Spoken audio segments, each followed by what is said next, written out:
नमस्कार, मैं हूं अनूप शर्मा। ब्रज ई अखबार पर इस समय हम बातचीत कर रहे हैं भाजपा नेता व छाता विधानसभा क्षेत्र के भाजपा प्रत्याशी चौधरी लक्ष्मी नारायण के भतीजे नरदेव चौधरी के साथ। देखते ही देखते अगर आप देखें तो हाल के कुछ वर्षों में जो इस जनपद के दिग्गज राजनेता रहे, उनके साथ साथ उनकी अगली पीढ़ी भी कदम से कदम मिलाकर के आगे चल पड़ी है।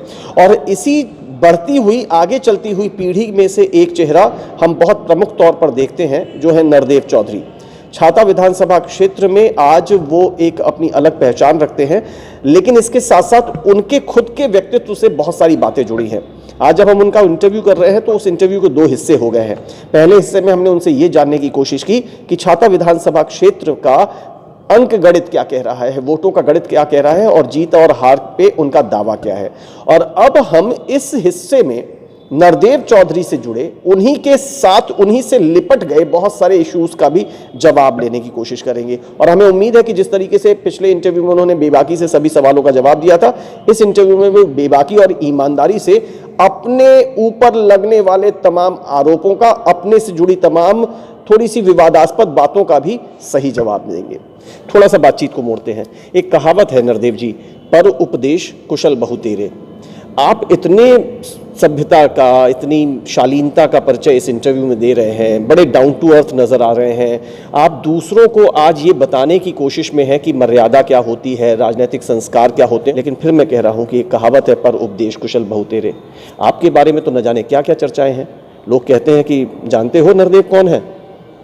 मैं आपसे ही पूछ लूं कि बताइए नरदेव कौन है। नरदेव वो व्यक्ति है या नरदेव वो नाम है पंडित जी, जिसने अपनी पूरी खेलने कूदने की उम्र छाता विधानसभा की जनता की सेवा में लगा दी। मैं आज 30 वर्ष की आयु में प्रवेश कर चुका हूं और पिछले 15 साल से सक्रिय राजनीति में हिस्सा ले रहा हूं। 2007 में बहुजन समाज पार्टी से मंत्री जी जब चुनाव लड़े, जीते, तब से लेके अब तक लगातार 15 साल से सक्रिय हूँ। पूरे प्रदेश में आप एक भी नौजवान ऐसा बता दें जो 15 साल की उम्र से और 30 साल की उम्र मेरी हो गई, 15 साल में मैंने ना तो अपनी ज़िंदगी का कोई ऐसा रूप मजाक में देखा, ना मेरे बच्चों के साथ मैं कभी आज तक कहीं जा पाया, ना मैंने नौजवानों के साथ किसी खेल का आनंद लिया। यदि कोई काम मैंने 15 साल में किया है पूरी निष्ठा के साथ, पूरी ईमानदारी के साथ, पूरी मेहनत और लगन के साथ, मैं परमात्मा को साक्षी मान के आपके सामने कह रहा हूँ कि केवल मेरा एक ध्येय रहा है कि छाता विधानसभा की जनता कैसे भी मुझसे खुश रहे, छाता विधानसभा की जनता की सेवा में मुझसे कोई गलती ना हो जाए। यही तो कहा जा रहा है कि खुश नहीं है जनता आपसे, यही तो कहा जा रहा है कि आपसे बहुत गलतियां हुई। देखिए, आप राजनीतिक पृष्ठभूमि वाले परिवार से आप आते हैं। आपके बाबा आसपास के बड़े क्षेत्रों के पंच रहे, तो वहाँ से भी आपको सामाजिक जीवन मिला आपके परिवार के अंदर। पिता आपके MLC रहे, कई बार के मंत्री आपके चाचा रह चुके हैं, कई बार के विधायक रह चुके हैं। तो राजनीतिक पृष्ठभूमि है, तो राजनीतिक परिवार मिला है, वैसे ही पालन पोषण हुआ है, तो जाके राजनीति तो आप करेंगे ही। लेकिन ये कहा जाता है कि यहाँ तो आप जिसको सेवा का नाम देते हैं वो तो आपका राजनीतिक उद्देश्य है। राजनीतिक आपको बाद में जाकर के 5 साल बाद जो अग्नि परीक्षा आती है तो वहाँ जाके सेवा तो करनी है। लेकिन मेरा सवाल है, क्या आप बाहुबली हैं? क्या आप दबंग हैं? क्या आप कुख्यात हैं? ये बताइए। अच्छा, आप एक भी कोई ऐसा उदाहरण दे सकते हैं विधानसभा के अंदर या मेरी राजनीतिक जीवन के अंदर? यदि मैं दबंग होता, बाहुबली होता, कुख्यात होता, तो 2015 में भारतीय जनता पार्टी से टिकट कटने के बावजूद जिला पंचायत का चुनाव पूरे जिले में निर्दलीय केवल नरदेव चौधरी जीतता है और भारतीय जनता पार्टी और अपनी माताजी को जिला पंचायत का अध्यक्ष बनवाने में अपनी भूमिका अदा करता है। तो ये आपने सेवा से, विश्वास से, लोगों के प्रेम से कर पाए या फिर वही बाहुबल से कर पाए? बिल्कुल, केवल विश्वास, सेवा, प्रेम मेरे जीवन का उद्देश्य ये है। लेकिन आप देख रहे होंगे आज बड़े स्तर पे भी योगी जी खुल के कहते हैं बाबा बुलडोजर। यदि वो अपराधियों को रोकने के लिए इस तरह का रूप नहीं अपनाते तो उत्तर प्रदेश से कभी भी अपराध खत्म नहीं होता। छाता विधानसभा में जो कुरीतियाँ तेजपाल सिंह जी और इनके लोगों के द्वारा फैलाई जा रही हैं, जो गुंडागिर्दी इनके लोगों के द्वारा, आपने देखा होगा अमर्यादित भाषाएं किस तरह बोली गई मंत्री जी को लेके, मुझको लेके, यदि इनके सामने इसी तरह हम लोग झुकते गए तो कम से कम आने वाली पीढ़ी को हम लोग क्या मैसेज देके जाएंगे? लेकिन हम नौजवान हैं, उनके पुत्र भी हैं, ठाकुर तेजपाल सिंह जी के, और भी हमारे सभी नौजवान हैं।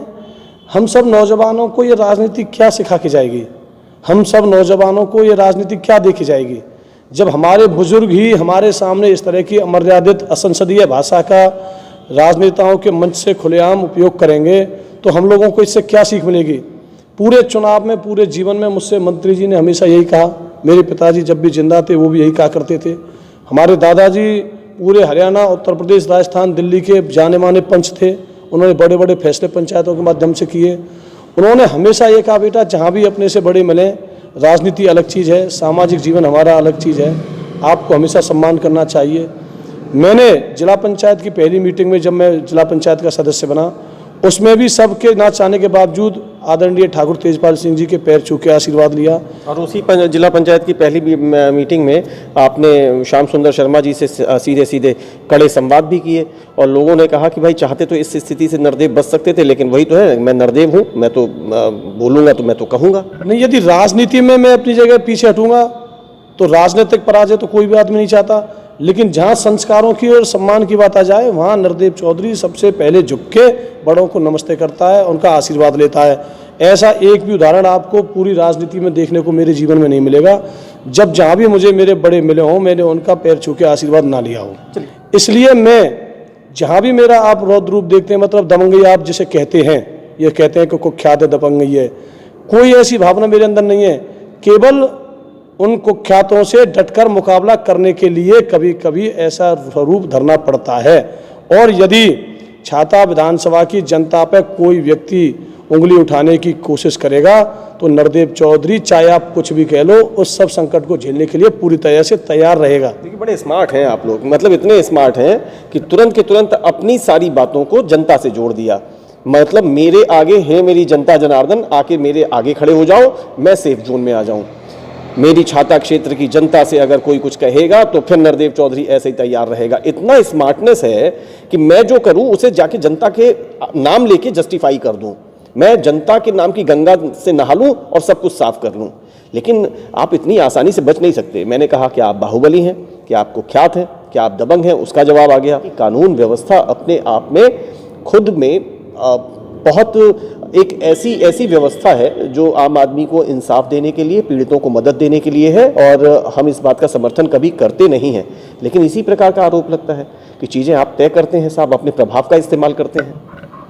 मैंने आपको पहले भी बताया कि देखिए, जनता ही हमारा दल है, जनता ही हमारा प्रथम बल है, और जनता की सेवा ही हमारा प्रथम उद्देश्य है। तो वहाँ आपके नज़रिया तो दो हो जाता होगा ना, जब ये आरोप लगता है। एक आंख से आप अपनी जनता को देखते होंगे, एक आंख से विरोधियों को, और वहाँ जाकर के फिर अपने प्रभाव का इस्तेमाल। जो आरोप है सर, इसको सिद्ध मैं नहीं कर सकता यहाँ बैठ के, मैं इसको जस्टिफाई भी नहीं करता, लेकिन इसी प्रकार के आरोपों के लिए तो आपके ऊपर पड़ती है ये झड़ी।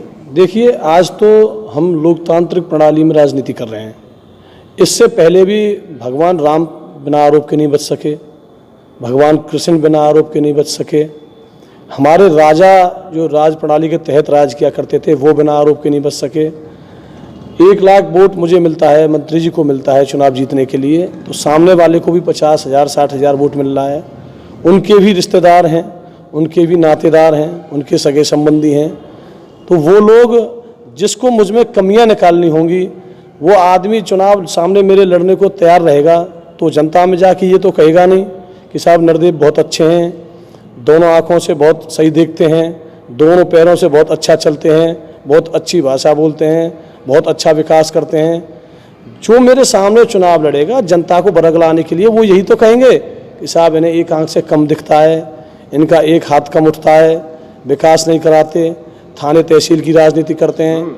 मैं आज आपके चैनल के माध्यम से जनता को बताना चाहता हूँ, पिछले 5 साल का आप यदि पूरे हमारे क्षेत्र के 4-5 थानों का हिसाब देखेंगे, तो जितने राजीनामा मंत्री जी और मेरे द्वारा क्षेत्र में हुए हैं, चाहे किसी भी जाति के हों, किसी भी धर्म के हों, सामंजस्य बनाने के लिए। और इसलिए मैंने मंत्री जी से अनुरोध करके, मंत्री जी के माध्यम से विधायक निधि से 85 चौपालें पूरे क्षेत्र में बनवाई। मुझे तो बड़ा आनंद आता है, मेरे पास आते हैं लोग, आते हैं कि मेरी सिफारिश कर दो। कोई एक आदमी आपको पूरी विधानसभा में ऐसा नहीं मिल सकता जिसके लिए मैंने सीधे कभी थाने में फ़ोन किया हो। हमेशा उस आदमी से ये ज़रूर कहा होगा कि तुम्हारा झगड़ा किससे हुआ है। उसी के सामने दूसरे वाले पक्ष से मैं फ़ोन मिला के बात करता हूँ, दोनों को मिला के बैठा के हमेशा राजीनामा करवाए हैं। और यदि इसी तरह मैं आदमी को लड़ाता, राजीनामा नहीं कराता, तो कौन मुझसे जुड़ जाता? आप मुझे बताइए। जब भी मुझे मौका मिला, जब भी जनता को मुझे आशीर्वाद देने का मौका मिला, तो जनता ने बिना किसी दल के, बिना किसी बल के, बिना किसी बड़े उसके सीधा सीधा मेरा साथ दिया। आज भी आपके आशीर्वाद से मेरी पत्नी नंदगाम ब्लॉक की ब्लॉक प्रमुख है, निर्विरोध। उससे पहले भी मैं जिला पंचायत का सदस्य रहा, निर्दलीय। और मैं फिर ये आपसे दावे के साथ कह रहा हूँ कि जब भी नरदेव को मौका मिलेगा, आप देख लेना, एक राजनीति में नया अध्याय आपको देखने को मिलेगा। मैं जनता की सेवा पूरे आत्मबल के साथ, रचनात्मकता के साथ करने को तैयार रहता हूं। इस पे आखिर में समापन के समय पे पूरा एक सवाल इस पर मेरा रहेगा। एक बात और बताइए, अभी थाने की बात हो गई, इसके अलावा लोग कहते हैं, ये बड़ा गंदा सा आरोप है, मैं तो सुन के बड़ा अचरज में आया। मुझे लगा कि मेरे को तो एक बार जानबूझ करके छाता जाना पड़ेगा और इसको खंगालना पड़ेगा कि सच्चाई क्या है। और मैं चाहता हूँ कि इसे आप सुने और इसका भी सही जवाब आपकी तरफ से आए और ईमानदार जवाब आए। लोग तो ये कहते हैं कि अगर छाता क्षेत्र में कोई नया काम करना है तो पहले नरदेव की परमिशन लेनी है। लोग ये कहते हैं कि वहाँ पे तो कट मनी की व्यवस्था चल रही है, एक पैरेलल पूरी व्यवस्था चलती है, वहाँ बिना नरदेव के कुछ नहीं। तो ये सब नरदेव जी आखिर है क्या? ये मैं आपकी बात को बड़ी करता हूँ। क्या आज के ज़माने में ये संभव है बिना जनता के प्यार के? हाँ, उन लोगों को परमिशन जरूर लेनी पड़ती है जो वहाँ कट्टी घर चलाना चाहते हैं। उन लोगों को परमिशन जरूर लेनी पड़ती है जो वहाँ दंगे कराना चाहते हैं। उन लोगों को नरदेव की परमिशन जरूर लेनी पड़ती है जो छाता की राजनीति को दूषित करने के लिए भाई को भाई से लड़ने का काम करते हैं। वो परमिशन आप देते हैं? परमिशन नहीं देता। मैं ऐसे लोगों पर निगाह रखता हूँ, जनता में जाके उन्हें उजागर करता हूँ कि देखिए ये व्यक्ति आपके साथ ऐसा करने वाला है, इससे सावधान रहिए। आज जनता हमारी इतनी होशियार है पंडित जी। यदि मैं आपसे ये कहूँ, अब आपको किन बातों में इसका मैं जवाब दूँ? यदि मेरे ऊपर जनता का इतना विश्वास है, प्रेम है, प्यार है, तो कोई तो इसकी वजह होगी, कोई तो मेरे अंदर ऐसी विशेषता रही होगी, कहीं तो मैंने सेवा की होगी। यदि आप ये कह रहे हैं कि परमिशन लेनी पड़ती है, कोई भी एक साथी ऐसा बता दे पूरे 5 साल में जो तेजपाल सिंह जी से संबंधित रहा हो और हमारा विरोध जिसने खुलकर किया हो, किसी भी एक आदमी का पूरे 5 साल में एक पैसे का नुकसान यदि हुआ हो राजनीति के माध्यम से, तो मैं आज भी राजनीति से इस्तीफा दे दूंगा। केवल छाता विधानसभा ही ऐसी विधानसभा है जहां माननीय मंत्री जी और नरदेव चौधरी किसी विरोधी से विरोधाभास की बात नहीं करते। जीतने के बाद हम केवल एक उद्देश्य लेके पैदा हुए हैं और जिएंगे तब तक हमारा वही उद्देश्य रहेगा कि छाता विधानसभा, मथुरा और पूरे प्रदेश की जनता किस तरह खुशहाल रहे, किस तरह हमारे क्षेत्र का विकास हो सके और किस तरह चुनाव दर चुनाव, पीढ़ी दर पीढ़ी हमारे पूरे परिवार पे जनता का आशीर्वाद बढ़ता चला जाए। मैं समस्त सम्मानित जनता जनार्दन के चरणों में बारंबार प्रणाम करता हूँ, नंदन करता हूँ, अभिनंदन करता हूँ और उनको बहुत बहुत धन्यवाद देता हूँ कि आज से नहीं, पिछले 3 पीढ़ियों से, मेरे दादाजी से लेके, मंत्री जी से लेके मुझ तक इतना प्यार और आशीर्वाद जनता देती जा रही है कि मैं उसे शब्दों में बयान नहीं कर सकता। और जब तक मेरी सांस में सांस रहेगी, छाता विधानसभा की जनता के लिए अपनी गर्दन कटाने को तैयार रहूँगा, उनकी सेवा के लिए, उन पर कोई आँच नहीं आने दूंगा। ये मेरा वादा है आपसे। चलिए, बहुत बहुत शुक्रिया नरदेव जी हमसे बातचीत के लिए। तो बहुत सारे सवाल और बहुत सारे जवाब, बेबाकी से सवाल और बेबाकी से जवाब। ये थी नरदेव चौधरी से हमारी खास मुलाकात। 10 मार्च का इंतज़ार है, लेकिन उसके बीच में उनका दावा आया है कि 40 सालों से जो एक भावनात्मक जुड़ाव चौधरी लक्ष्मी नारायण ने छाता क्षेत्र की जनता के साथ कर रखा है, वही छाता क्षेत्र की जनता एक बार फिर उन्हें विजय दिलाएगी। लेकिन फिर भी इंतज़ार तो 10 मार्च का करना ही है। ये थी हमारी बातचीत नरदेव चौधरी के साथ। मुझे मेरे साथी सुनील शुक्ला के साथ इजाज़त दीजिए और मेरी एक रिक्वेस्ट है कि अगर आपने हमारे ब्रज ई अखबार यूट्यूब चैनल को सब्सक्राइब नहीं किया है तो उसे प्लीज़ ज़रूर सब्सक्राइब कर लीजिए। बहुत बहुत शुक्रिया। नमस्कार।